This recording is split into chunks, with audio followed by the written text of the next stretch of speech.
নমস্কার বন্ধুরা, shout with Dipanjan চ্যানেলে আপনাদের সকলকে স্বাগত জানাই। শ্রীমকথিত শ্রী শ্রী রামকৃষ্ণ কথামৃতের আজ পঞ্চম পর্ব। চলুন পঞ্চম পর্ব শুরু করা যাক। তব কথামৃতং তপ্ত জীবনং কবিভিরীরিতং কল্মষাপহম শ্রবণমঙ্গলং শ্রীমদাততং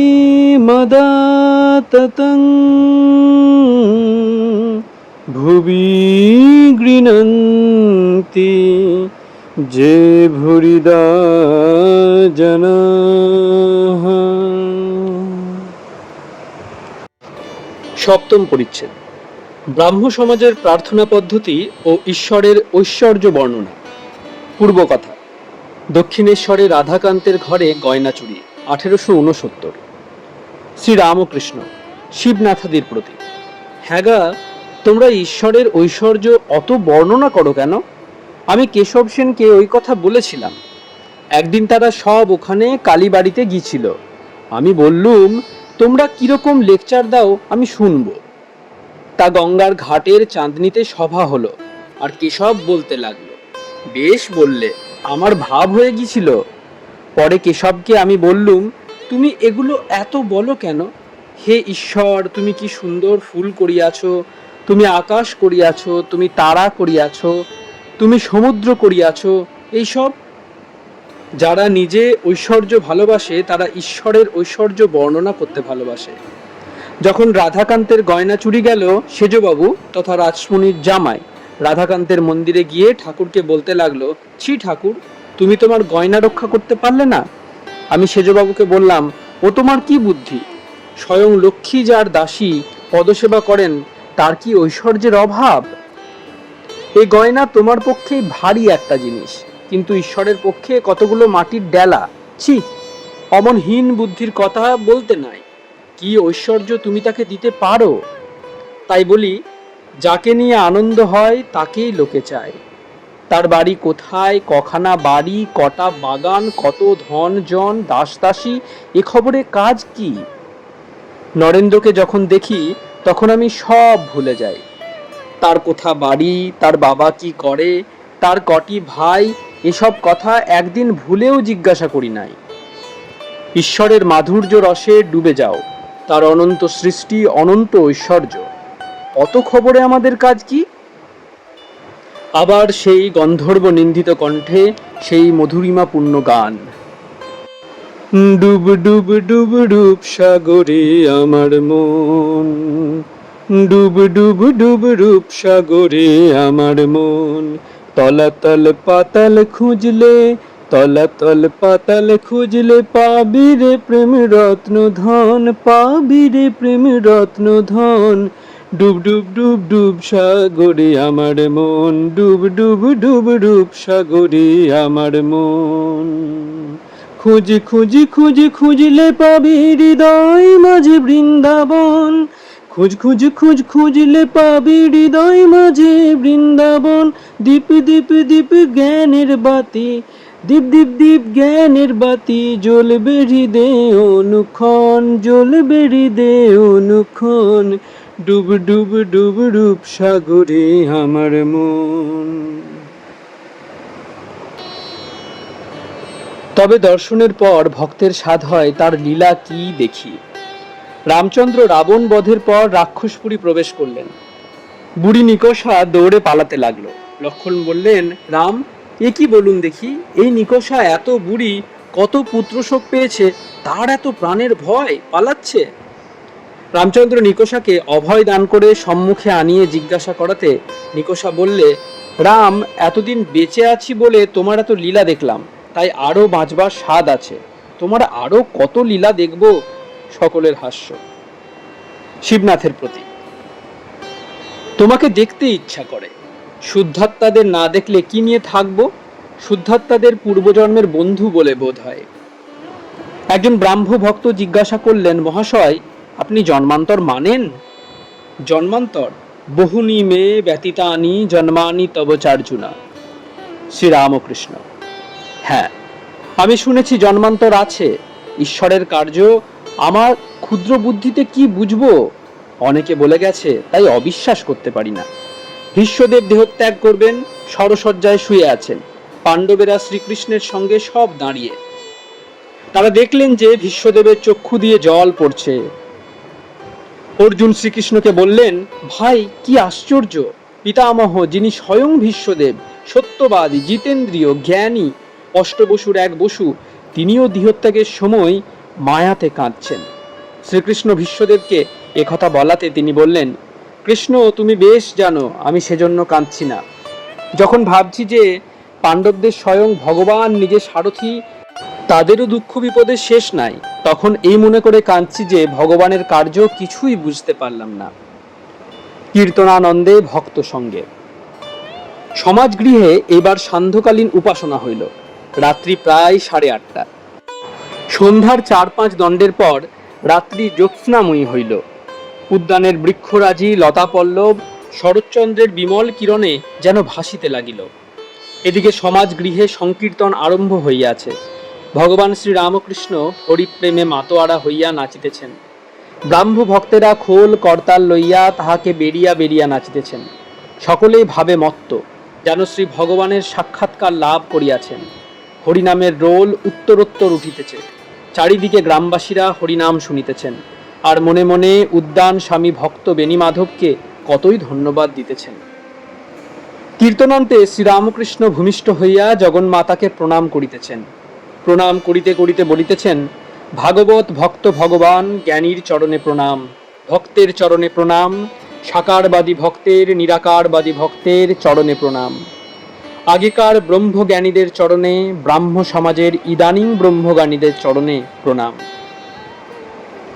বেণীমাধব নানাবিধ উপাদেয় খাদ্য আয়োজন করিয়াছিলেন ও সমবেত সকল ভক্তকে পরিতোষ করিয়া খাওয়াইলেন।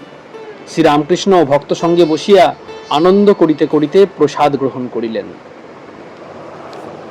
চতুর্থ খণ্ড। শ্রীযুক্ত বিজয়কৃষ্ণ গোস্বামী ও অন্যান্য ব্রাহ্ম ভক্তের প্রতি ঠাকুর শ্রীরামকৃষ্ণের উপদেশ। প্রথম পরিচ্ছেদ। মুক্ত পুরুষের শরীরত্যাগ কি আত্মহত্যা? দক্ষিণেশ্বরের কালীবাড়িতে শ্রীযুক্ত বিজয়কৃষ্ণ গোস্বামী ভগবান শ্রীরামকৃষ্ণকে দর্শন করিতে আসিয়াছেন, সঙ্গে 3-4টি ব্রাহ্ম ভক্ত। 29 অগ্রহায়ণ, শুক্লা চতুর্থী তিথি, বৃহস্পতিবার, ইংরেজি 14 ডিসেম্বর 1882 খ্রিস্টাব্দ। পরমহংসদেবের পরম ভক্ত শ্রীযুক্ত বলরামের সহিত ইহারা নৌকা করিয়া কলিকাতা হইতে আসিয়াছেন। শ্রীরামকৃষ্ণ মধ্যাহ্নকালে সবেমাত্র একটু বিশ্রাম করিতেছেন। রবিবারেই বেশি লোক সমাগম। যে সকল ভক্তরা একান্তে তাহার সহিত কথোপকথন করিতে চান, তাহারা প্রায় অন্য দিনেই আসেন। পরমহংসদেব তক্তপোষের উপরে উপবিষ্ট। বিজয়, বলরাম, মাস্টার ও অন্য ভক্তেরা পশ্চিমাশ্র হইয়া তাহার দিকে মুখ করিয়া কেহ মাদুরের উপর, কেহ শুধু মেজের উপর বসিয়া আছেন। ঘরের পশ্চিম দিকের দ্বার মধ্য দিয়া ভাগীরথী দেখা যাইতেছিল। শীতকালের স্থিরা স্বচ্ছ সলিলা ভাগীরথী। দ্বারের পরই পশ্চিমের অর্ধমণ্ডলাকার বারান্দা, তৎপরেই পুষ্পোদ্যান, তারপর পোস্তা। পোস্তার পশ্চিম গায়ে পূর্ণ সলিলা কলুষ হারিণী গঙ্গা, যেন ঈশ্বর মন্দিরের পাদমূল আনন্দে ধৌত করিতে করিতে যাইতেছিলেন। শীতকাল, তাই সকলের গায়ে গরম কাপড়। বিজয় শূলবেদনায় দারুণ যন্ত্রণা পান, তাই সঙ্গে শিশি করিয়া ঔষধ আনিয়াছেন। ঔষধ সেবনের সময় হইলে খাইবেন। বিজয় এখন সাধারণ ব্রাহ্ম সমাজের একজন বেতনভোগী আচার্য। সমাজের বেদির উপর বসিয়া তাহাকে উপদেশ দিতে হয়। তবে এখন সমাজের সহিত নানা বিষয়ে মতভেদ হইতেছে। কর্ম স্বীকার করিয়াছেন, কি করেন, স্বাধীনভাবে কথাবার্তা বা কার্য করিতে পারেন না। বিজয় অতি পবিত্র বংশে অদ্বৈত গোস্বামীর বংশে জন্মগ্রহণ করিয়াছেন। অদ্বৈত গোস্বামী জ্ঞানী ছিলেন, নিরাকার পরব্রহ্মের চিন্তা করতেন, আবার ভক্তির পরাকাষ্ঠা দেখাইয়া গিয়াছেন। তিনি ভগবান চৈতন্যদেবের একজন প্রধান পার্ষদ। হরিপ্রেমে মাতোয়ারা হইয়া নৃত্য করিতেন। এত আত্মহারা হইতেন যে নৃত্য করিতে করিতে পরিধান বস্ত্র খুশিয়া যাইত। বিজয়ও ব্রাহ্ম সমাজে আসিয়াছেন, নিরাকার পরব্রহ্মের চিন্তা করেন, কিন্তু মহাভক্ত পূর্বপুরুষ শ্রী অদ্বৈতের শোণিত ধমনী মধ্যে প্রবাহিত হইতেছিল। শরীর মধ্যস্থিত হরিপ্রেমের বীজ এখন প্রকাশোন্মুখ, কেবল কাল প্রতীক্ষা করিতেছে। তাই তিনি ভগবান শ্রীরামকৃষ্ণের দেবদুর্লভ হরিপ্রেমে গড় গড় মাতোয়ারা অবস্থা দেখিয়া মুগ্ধ হইয়াছেন। মন্ত্রমুগ্ধ সর্প যেমন ফনা ধরিয়া সাপুরের কাছে বসিয়া থাকে, বিজয় পরমহংসদেবের শ্রীমুখ নিঃসৃত ভাগবত শুনিতে শুনিতে মুগ্ধ হইয়া তাহার নিকটে বসিয়া থাকেন। আবার যখন তিনি হরিপ্রেমে বালকের ন্যায় নৃত্য করিতে থাকেন, বিজয়ও তাহার সঙ্গে নৃত্য করিতে থাকেন। বিষ্ণুর এড়েদয়ে বাড়ি, তিনি গলার খুর দিয়া শরীর ত্যাগ করিয়াছেন। আজ প্রথমে তাহারই কথা হইতেছে। শ্রীরামকৃষ্ণ বিজয় মাস্টার ও ভক্তদের প্রতি, দেখো এই ছেলেটি শরীর ত্যাগ করেছে শুনলুম, মনটা খারাপ হয়ে রয়েছে। এখানে আসতো, স্কুলে পড়তো, কিন্তু বলতো সংসার ভালো লাগে না। পশ্চিমে গিয়ে কোনো আত্মীয়ের কাছে কিছুদিন ছিল, সেখানে নির্জনে মাঠে বনে পাহাড়ে সর্বদা বসে ধ্যান করত। বলেছিল যে কত কি ঈশ্বরীয় রূপ দর্শন করি, বোধহয় শেষ জন্ম, পূর্বজন্মে অনেক কাজ করা ছিল, একটু বাকি ছিল, সেটুকু বুঝিয়ে এবার হয়ে গেল। পূর্বজন্মের সংস্কার মানতে হয়। শুনেছি একজন সব সাধন করছিল, গভীর বনে ভগবতীর আরাধনা করছিল, কিন্তু সে অনেক বিভীষিকা দেখতে লাগলো, শেষে তাকে বাঘে নিয়ে গেল। আরেকজন বাঘের ভয়ে নিকটে একটা গাছের উপরে উঠেছিল। সব আর অন্যান্য পূজার উপকরণ তৈয়ার দেখে সে নেমে এসে আচমন করে সবের উপর বসে গেল। একটু জপ করতে করতে মা সাক্ষাৎকার হলেন ও বললেন, আমি তোমার উপর প্রসন্ন হয়েছি, তুমি বর নাও। মার পাদপদ্মে প্রণত হয়ে সে বললে, মা একটা কথা জিজ্ঞাসা করি, তোমার কাণ্ড দেখে অবাক হয়েছি। সে ব্যক্তি এত খেটে এত আয়োজন করে এত দিন ধরে তোমার সাধনা করছিল, তাকে তোমার দয়া হলো না, আর আমি কিছু জানি না শুনি না, ভজনহীন সাধনহীন জ্ঞানহীন ভক্তিহীন, আমার উপর এত কৃপা হলো? ভগবতী হাসতে হাসতে বললেন, বাছা, তোমার জন্মান্তরের কথা স্মরণ নাই? তুমি জন্ম জন্ম আমার তপস্যা করেছিলে, সেই সাধন বলে তোমার এরূপ জোটপাট হয়েছে, তাই আমার দর্শন পেলে। এখন বলো কি বর চাও? একজন ভক্ত বলিলেন, আত্মহত্যা করেছে শুনে ভয় হয়। শ্রীরামকৃষ্ণ, আত্মহত্যা করা মহাপাপ, ফিরে ফিরে সংসারে আসতে হবে, আর এই সংসার যন্ত্রণা ভোগ করতে হবে। তবে যদি ঈশ্বরের দর্শন হয়ে কেউ শরীর ত্যাগ করে, তাকে আত্মহত্যা বলে না, সে শরীর ত্যাগে দোষ নাই। জ্ঞান লাভের পর কেউ কেউ শরীর ত্যাগ করে। যখন সোনার প্রতিমা একবার মাটির ছাঁচে ঢালাই হয়, তখন মাটির ছাঁচ রাখতেও পারে, ভেঙে ফেলতেও পারে। অনেক বছর আগে বরাহনগর থেকে একটি ছোকরা আসতো, 20 বছর হবে, গোপাল সেন। যখন এখানে আসতো তখন এত ভাব হতো যে হৃদয়কে ধরতে হতো, পাছে পড়ে গিয়ে হাত পা ভেঙে যায়। সে ছোকরা একদিন হঠাৎ আমার পায়ে হাত দিয়ে বললে, আর আমি আসতে পারবো না। তবে আমি চললুম। কিছুদিন পরে শুনলাম যে সে শরীর ত্যাগ করেছে। দ্বিতীয় পরিচ্ছেদ। জীব চার থাক, বদ্ধ জীবের লক্ষণ কামিনী কাঞ্চন। শ্রীরামকৃষ্ণ, জীব চার থাক বলেছে, বদ্ধ, মুমুক্ষু, মুক্ত, নিত্য। সংসার জালের স্বরূপ। জীব যেন মাছ, ঈশ্বর যার মায়া এই সংসার, তিনি জেলে। জেলের জালে যখন মাছ পড়ে, কতকগুলো মাছ জাল ছিঁড়ে পালাবার অর্থাৎ মুক্ত হবার চেষ্টা করে, এদের মুমুক্ষু জীব বলা হয়। যারা পালাবার চেষ্টা করছে সকলেই পালাতে পারে না। 2-4টা মাছ ধপাং শব্দ করে পালায়, তখন লোকেরা বলে ওই মাছটা বড়, পালিয়ে গেল। এই 2-4টা লোক মুক্ত জীব। কতকগুলো মাছ স্বভাবত এত সাবধান যে কখনো জালে পড়ে না। নারদাদি নিত্যজীব কখনো সংসার জালে পড়ে না, কিন্তু অধিকাংশ মাছ জালে পড়ে। অথচ এ বোধ নাই যে জালে পড়েছে মরতে হবে। জালে পড়েই জাল শুদ্ধ চোঁচা দৌড় মারে ও একেবারে পাঁকে গিয়ে শরীর লুকোবার চেষ্টা করে। পালাবার কোনো চেষ্টা নাই, বরং আরো পাঁকে গিয়ে পড়ে। এরাই বদ্ধ জীব। জালে এরা রয়েছে, কিন্তু মনে করে হেতায় বেশ আছি। বদ্ধ জীব সংসারে অর্থাৎ কামিনী কাঞ্চনে আসক্ত হয়ে আছে, কলঙ্ক সাগরে মগ্ন, কিন্তু মনে করে যে বেশ আছি। যারা মুমুক্ষু বা মুক্ত সংসার, তাদের পাতকুয়া বোধ হয়, ভালো লাগে না। তাই কেউ জ্ঞান লাভের পর, ভগবান লাভের পর শরীর ত্যাগ করে, কিন্তু সেরকম শরীর ত্যাগ অনেক দূরের কথা। বদ্ধ জীবের, সংসারী জীবের কোনো মতে হুঁশ আর হয় না। এত দুঃখ, এত দাগা পায়, এত বিপদে পড়ে, তবুও চৈতন্য হয় না। উট কাঁটা ঘাস খুব ভালোবাসে, কিন্তু যত খায় মুখ দিয়ে রক্ত দরদর করে পড়ে, তবুও সে কাঁটা ঘাসই খাবে, ছাড়বে না।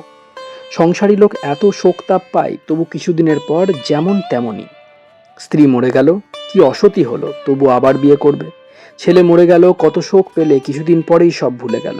সেই ছেলের মা যে শোকে অধীর হয়েছিল, আবার কিছুদিন পরে চুল বাঁধলো, গয়না পড়ল। এরকম লোক মেয়ের বিয়েতে সর্বশান্ত হয়, আবার বছরে বছরে তাদের মেয়ে ছেলেও হয়। মোকদ্দমা করে সর্বশান্ত হয়, আবার মোকদ্দমা করে। যা ছেলে হয়েছে তাদেরই খাওয়াতে পারে না, পড়াতে পারে না, ভালো করে রাখতে পারে না, আবার বছরে বছরে ছেলে হয়। আবার কখনো কখনো যেন সাপে ছুঁচো গেলা হয়, গিলতেও পারে না, আবার উগড়াতেও পারে না। বদ্ধজীব হয়তো বুঝেছে যে সংসারে কিছুই সার নাই, আমরার কেবল আঁটি আর চামড়া, তবু ছাড়তে পারে না, তবুও ঈশ্বরের দিকে মন দিতে পারে না। কেশব সেনের একজন আত্মীয় 50 বছর বয়স, দেখি তাস খেলছে, যেন ঈশ্বরের নাম করবার সময় হয় নাই। বদ্ধজীবের আরেকটি লক্ষণ, তাকে যদি সংসার থেকে সরিয়ে ভালো জায়গায় রাখা হয় তাহলে হেদিয়ে হেদিয়ে মারা যাবে। বিষ্ঠার পোকার বিষ্ঠাতেই বেশ আনন্দ, ওইতেই বেশ হৃষ্টপুষ্ট হয়। যদি সেই পোকাকে ভাতের হাঁড়িতে রাখো, মরে যাবে। সকলে স্তব্ধ। তৃতীয় পরিচ্ছেদ, তীব্র বৈরাগ্য ও বদ্ধজীব। বিজয়। বদ্ধজীবের মনের কি অবস্থা হলে মুক্তি হতে পারে? শ্রীরামকৃষ্ণ। ঈশ্বরের কৃপায় তীব্র বৈরাগ্য হলে এই কামিনী কাঞ্চনে আসক্তি থেকে নিস্তার হতে পারে। তীব্র বৈরাগ্য কাকে বলে? হবে ঈশ্বরের নাম করা যাক, এসব মন্দ বৈরাগ্য। যার তীব্র বৈরাগ্য, তার প্রাণ ভগবানের জন্য ব্যাকুল, মার প্রাণ যেমন পেটের ছেলের জন্য ব্যাকুল। যার তীব্র বৈরাগ্য, সে ভগবান ভিন্ন আর কিছু চায় না। সংসারকে পাতকুয়া দেখে, তার মনে হয় বুঝি ডুবে গেলুম। আত্মীয়দের কালসাপ দেখে, তাদের কাছ থেকে পালাতে ইচ্ছা হয়, আর পালায়ও। বাড়ির বন্দোবস্ত করি, তারপর ঈশ্বর চিন্তা করব, এ কথা ভাবেই না। ভিতরে খুব রোগ। তীব্র বৈরাগ্য কাকে বলে একটি গল্প শোনো। এক দেশে অনাবৃষ্টি হয়েছে, চাষিরা সব খানা কেটে দূর থেকে জল আনছে। একজন চাষার খুব রোগ আছে। সে একদিন প্রতিজ্ঞা করলে যতক্ষণ না জল আসে, খানার সঙ্গে আর নদীর সঙ্গে এক হয়, ততক্ষণ খানা খুঁড়ে যাবে। এদিকে স্নান করবার বেলা হলো, গৃহিণী মেয়ের হাতে তেল পাঠিয়ে দিল। মেয়ে বললে, বাবা বেলা হয়েছে, তেল মেখে নিয়ে ফেলো। সে বলল, তুই যা, আমার এখন কাজ আছে। বেলা 2 প্রহর 1টা হলো, তখনও চাষা মাঠে কাজ করছে, স্নান করার নামটি নেই। তার স্ত্রী তখন মাঠে এসে বললে, এখনো নাও নাই কেন? ভাত জুড়িয়ে গেল, তোমার যে সবই বাড়াবাড়ি, না হয় কাল করবে, কি খেয়ে দিয়েই করবে। গালাগালি দিয়ে চাষা কোদাল হাতে করে তাড়া করলে, আর বললে, তোর আক্কেল নাই, বৃষ্টি হয় নাই, চাষবাস কিছুই হলো না, এবার ছেলেপুলে কি খাবে? না খেয়ে সব মারা যাবি। আমি প্রতিজ্ঞা করেছি, মাঠে আর জল আনবো, তবে আজ না খাওয়ার কথা ভাববো।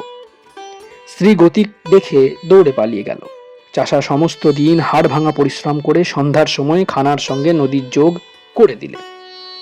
তখন একাধারে বসে দেখতে লাগলো যে নদীর জল মাঠে কুলকুল করে আসছে। তার মন তখন শান্ত আর আনন্দে পূর্ণ হলো। বাড়ি গিয়ে স্ত্রীকে ডেকে বললে, নে এখন একটু তেল দে, আর একটু তামাক সাজ। তারপর নিশ্চিন্ত হয়ে নিয়ে খেয়ে সুখে ভোঁস ভোঁস করে নিদ্রা যেতে লাগলো। এই রোগ তীব্র বৈরাগ্যের উপমা।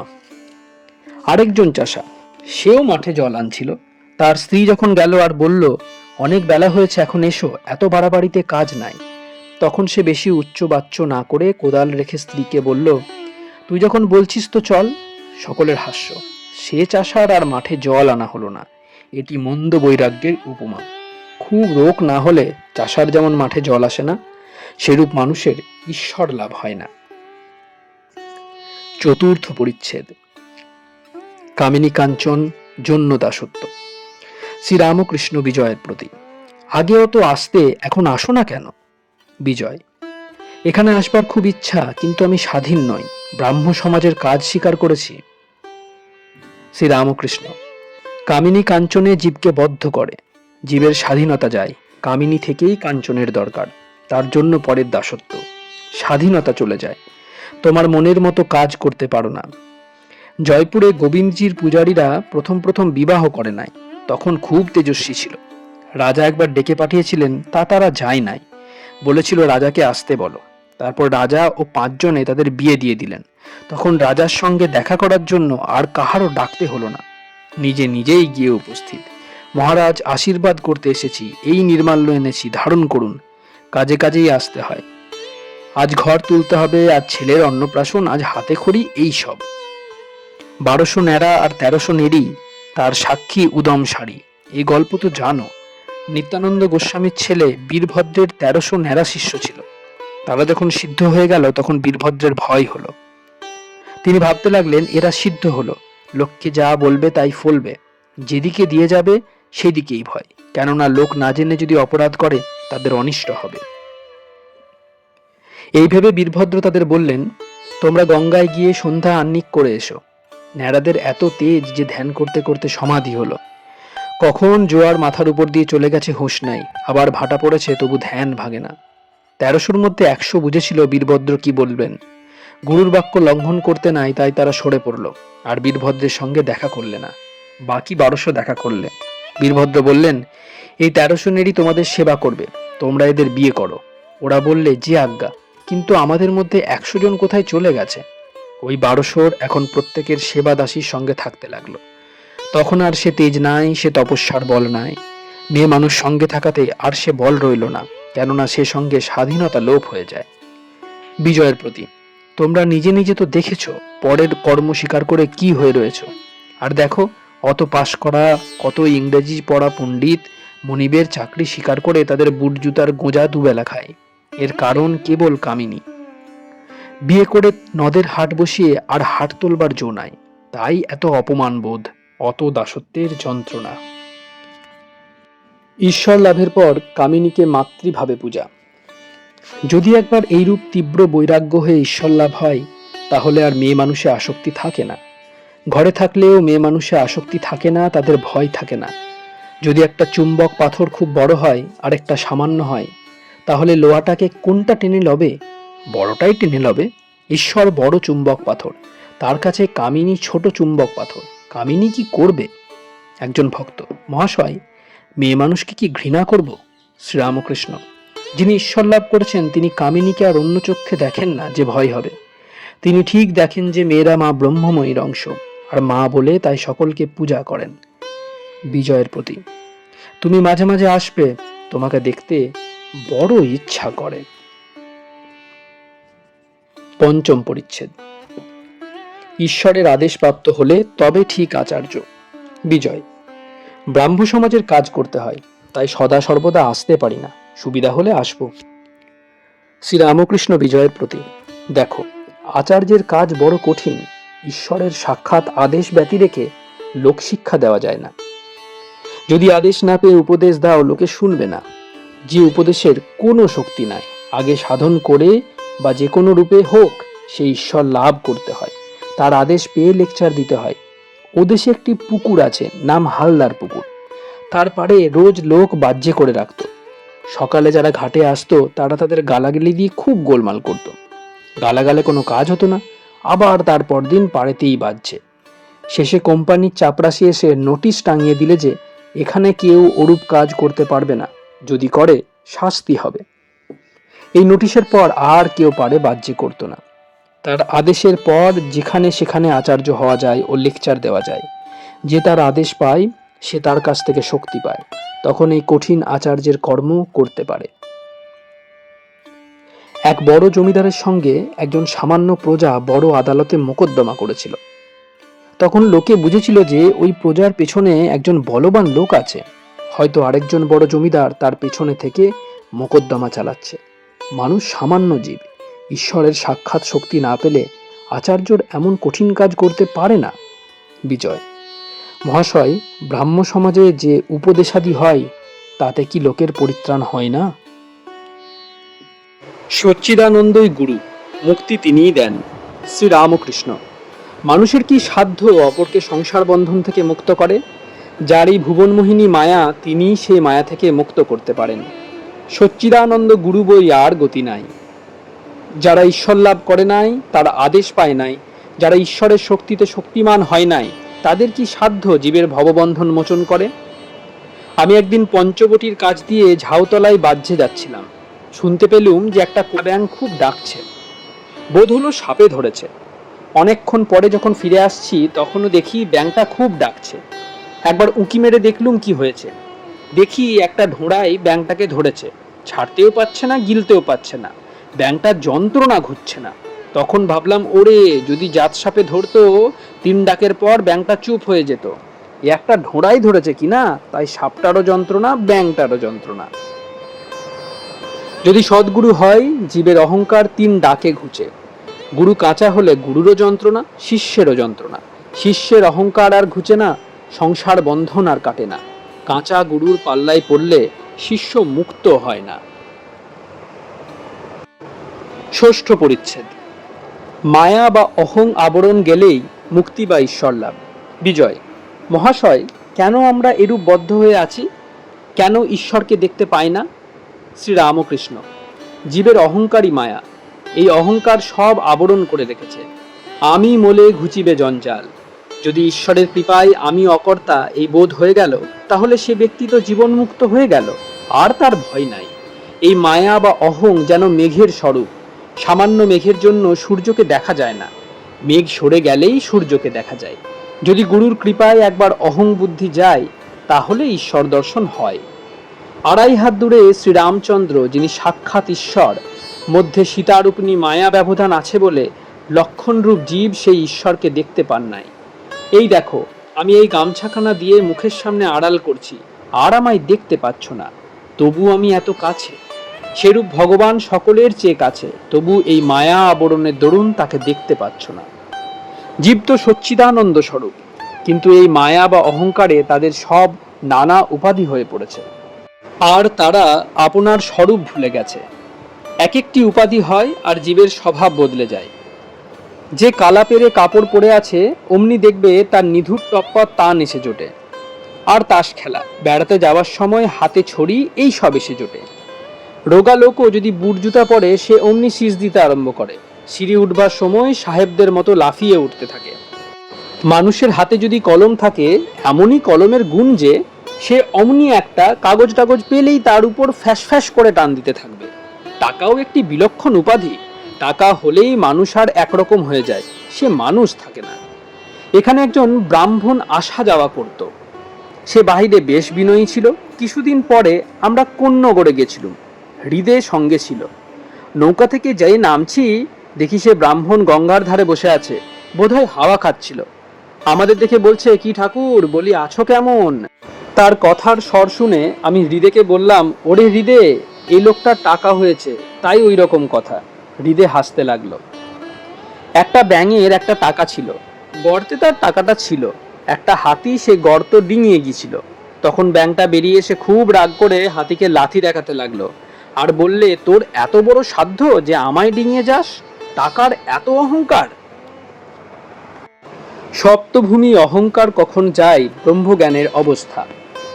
জ্ঞান লাভ হলে অহংকার যেতে পারে, জ্ঞান লাভ হলে সমাধিস্থ হয়, সমাধিস্থ হলে তবে অহং যায়। সে জ্ঞান লাভ বড় কঠিন। বেদে আছে যে সপ্তম ভূমিতে মন গেলে তবে সমাধি হয়, সমাধি হলেই তবে অহং চলে যেতে পারে। মনের সচরাচর বাস কোথায়? প্রথম 3 ভূমিতে, লিঙ্গ, গুহ্য, নাভি, সেই 3 ভূমি। তখন মনের আসক্তি কেবল সংসারে, কামিনী কাঞ্চনে। হৃদয়ে যখন মনের বাস হয়, তখন ঈশ্বরীয় জ্যোতি দর্শন হয়। সে ব্যক্তি জ্যোতি দর্শন করে বলে একই একই, তারপর কণ্ঠ। সেখানে যখন মনের বাস হয়, তখন কেবল ঈশ্বরীয় কথা কহিতে ও শুনিতে ইচ্ছা হয়। কপালে ভ্রুমধ্যে মন গেলে তখন সচ্চিদানন্দরূপ দর্শন হয়। সেই রূপের সঙ্গে আলিঙ্গন স্পর্শন করতে ইচ্ছা হয়, কিন্তু পারে না। লণ্ঠনের ভিতর আলো দর্শন হয়, কিন্তু স্পর্শ হয় না। ছুঁই ছুঁই বোধ হয়, কিন্তু ছোঁয়া যায় না। সপ্তম ভূমিতে মন যখন যায়, তখন অহং আর থাকে না, সমাধি হয়। বিজয়। সেখানে পৌঁছিবার পর যখন ব্রহ্মজ্ঞান হয়, মানুষ কি দেখে? শ্রীরামকৃষ্ণ। সপ্তম ভূমিতে মন পৌঁছিলে কি হয় মুখে বলা যায় না। জাহাজ একবার কালাপানিতে গেলে আর ফিরে না। জাহাজের খবর আর পাওয়া যায় না। সমুদ্রের খবরও জাহাজের কাছে পাওয়া যায় না। নুনের ছবি সমুদ্র মাপতে গিয়েছিল, কিন্তু যেই নেমেছে অমনি গলে গেছে। সমুদ্র কত গভীর কে খবর দিবে? যে দিবে সে মিশে গেছে। সপ্তম ভূমিতে মনের নাশ হয়, সমাধি হয়। কি বোধ হয় মুখে বলা যায় না। আপনারা শুনছেন শ্রীমকথিত শ্রী শ্রী রামকৃষ্ণ কথামৃতের পঞ্চম পর্ব। আজকের পর্ব এখানেই শেষ হলো। আমাদের এই পর্বগুলি কেমন লাগছে অবশ্যই আমাদের জানান। কোনো প্রকার সাজেশন থাকলে সেগুলিও জানান। ষষ্ঠ পর্ব নিয়ে শীঘ্রই আপনাদের কাছে আসছি। ভালো থাকবেন, সুস্থ থাকবেন এবং আমাদের এই শাউট উইথ দীপাঞ্জন চ্যানেলটি অবশ্যই সাবস্ক্রাইব করবেন এবং বেল আইকনটি প্রেস করে দেবেন। অনেক অনেক ধন্যবাদ। নমস্কার। জয় ঠাকুর, জয় মা, জয় স্বামীজি।